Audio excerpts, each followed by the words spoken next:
BJP के सार्वजनिक उपक्रम के चेयरमैन और पूर्व प्रदेश अध्यक्ष सुभाष बराला आज भवानी सिंह के कार्यालय में पहुंचे और मीडिया से बातचीत की। इस दौरान बीजेपी कार्यकर्ताओं ने उनका जमकर स्वागत भी किया।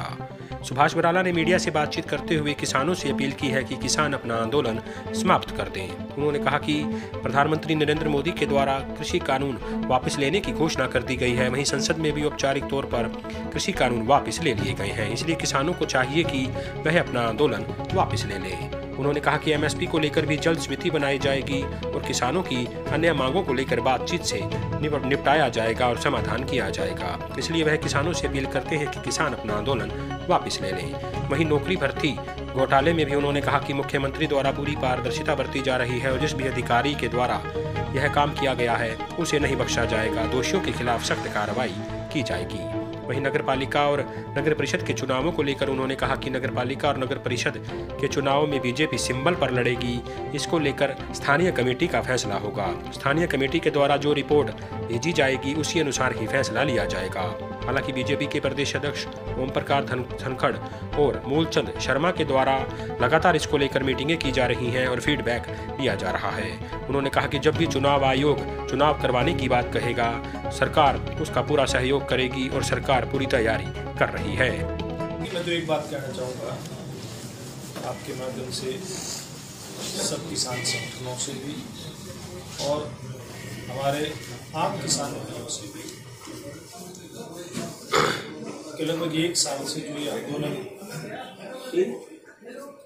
दिल्ली की सीमाओं के ऊपर देश के कई हिस्सों में चला, उसकी बड़ी मांग थी 3 कृषि कानूनों की वापसी की। वो आज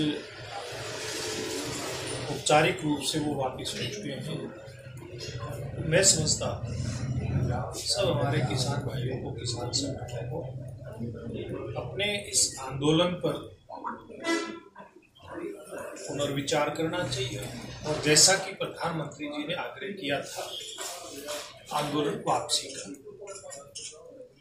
आंदोलन वापसी करनी चाहिए। बाकी तो किसान संगठन लेकर के हमने किस प्रकार की रणनीति बनाते हैं तो उसके बाद पता चलेगा। लेकिन एक अच्छा कदम भी उन्होंने जो उठाया 2 दिन पहले बैठक करके किसान संगठनों ने, जिसमें संसद मार्च की बात कही थी 32 तारीख को आज के दिन, उसकी वापसी, ये भी किसान संगठनों की तरफ से एक अच्छा कदम उठाया गया। क्योंकि दिल्ली में जिस प्रकार से पूर्व में भी मार्च वगैरह किए हैं तो उसमें कहीं न कहीं तनावपूर्ण स्थिति उसमें देखने को मिली थी। तो इसके कारण से काफ़ी हद, चाहे वो सुरक्षा एजेंसियां हैं, चाहे हरियाणा और दिल्ली का प्रशासन, उसने राहत महसूस की है। और भविष्य में भी मुझे लगता है कि जो मांगे किसान संगठनों की हैं उन पे, जैसे एमएसपी की बात पे प्रधानमंत्री जी ने कहा है समिति बनाने की, उसी प्रकार से बाकी मांगों के समाधान के ऊपर बातचीत के माध्यम से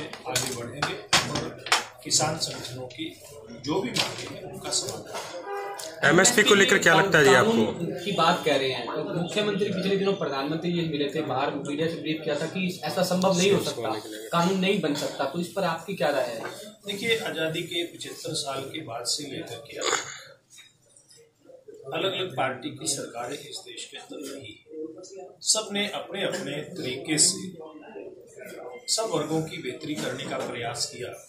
लेकिन जितनी बेहतरी किसान वर्ग की नरेंद्र मोदी जी के शासन में हुई, हरियाणा में मनोहर लाल जी के शासन में हुई, मुझे नहीं लगता इतनी बेहतरी कभी किसान वर्ग की। जहाँ तक एमएसपी की बात है, देश के प्रधानमंत्री नरेंद्र मोदी जी ने इसके ऊपर समिति बनाने की बात कही, तो मुझे लगता है कि सब लोगों को आपस में बातचीत करके और ये समिति बन जाए। किसानों को इस बात के ऊपर बातचीत करके आगे बढ़ना चाहिए कि वो समिति बने और उस समिति के अंदर, जैसे हरियाणा प्रदेश के अंदर, मैं बात एक दावे के साथ कह सकता हूँ, जिस धरती के ऊपर ये आंदोलन लड़ा जा रहा है उस धरती पर और उस प्रदेश के मुख्यमंत्री किस प्रकार से किसान का भला किया जा सकता है, जिन फसलों का सरकार सीधा सीधा न्यूनतम समर्थन मूल्य दे सकती है, देती है। बाकी जिनकी बाजार में ज्यादा सीधी खरीद होती है उसमें अगर न्यूनतम समर्थन मूल्य से कम उसका भाव मिलता है तो चाहे वो बाजरा हो, चाहे वो सब्जी की फसल हो, चाहे सूरजमुखी हो या कुछ फलों की भी बात करें उसकी फसल हो, हमारे मुख्यमंत्री ने पूरे देश के अंदर जैसे मध्य प्रदेश के मुख्यमंत्री आदरणीय शिवराज सिंह चौहान जी ने किया था वैसे हमारी सरकार ने भी भावांतर भरपाई देकर के एक भी ऐसा मौका नहीं आया कि हरियाणा के किसान को या किसी भी तरह के चाहे वो फल का उत्पादक है, सब्जी का उत्पादक है, अन्य फसलों का उत्पादक है, उसको ये महसूस हुआ हो कि उसको न्यूनतम समर्थन मूल्य से कम उसको भाव मिला है। तो मेरा ये कहना है कि केंद्र सरकार और प्रदेश सरकार मिलकर इस प्रकार की व्यवस्था करने के लिए पूरी तरह से प्रतिबद्ध है। पंचायतों और नगर निकायों का कार्यकाल खत्म हो गया काफी समय, कब तक सरकार चुनाव करवाने के मूड में? देखिए, मुझे लगता है कि ये वैसे तो चुनाव आयोग का काम होता है, सरकार उसकी जो व्यवस्था है चुनाव होने की उसको पूर्ण करे। तो पंचायती राज की जो चुनाव की व्यवस्था है वो अभी कोर्ट में है, कोर्ट के डिसीजन के बाद बात आएगी। और स्थानीय निकाय विभाग की ऐसी बात लगती है कि वो चुनाव करवाने की स्थिति में अपने आप को लेकर के जो जो व्यवस्थाएं उसने खड़ी करनी चाहिए व्यवस्था खड़ी कर रहा है। जब भी चुनाव आयोग घोषित करेगा, चुनाव आयोग ने कहा कि हम तो तैयार हैं, सरकार को आयोग भी जो विभाग है वो अपने आप को जैसे मैंने कहा इसकी तैयारी कर रहा है। मुझे लगता है कि स्थानीय निकाय के चुनाव जल्दी आएंगे। सिंबल पर लड़ सकती है जी बीजेपी? देखिए, भारतीय जनता पार्टी का पूर्व में भी हमेशा से एक ऐसा चलन रहा है, ऐसी व्यवस्था रही है कि निगम के चुनाव हमेशा से पार्टी सिंबल पर लड़ती है, नगर परिषदों के चुनाव और पालिकाओं के चुनाव जहां पर हमारे स्थानीय जो जिला इकाई है या स्थानीय इकाई है मंडल की वो मांग करती है, वहां पर हम लोग पार्टी सिंबल पर चुनाव लड़वाते हैं।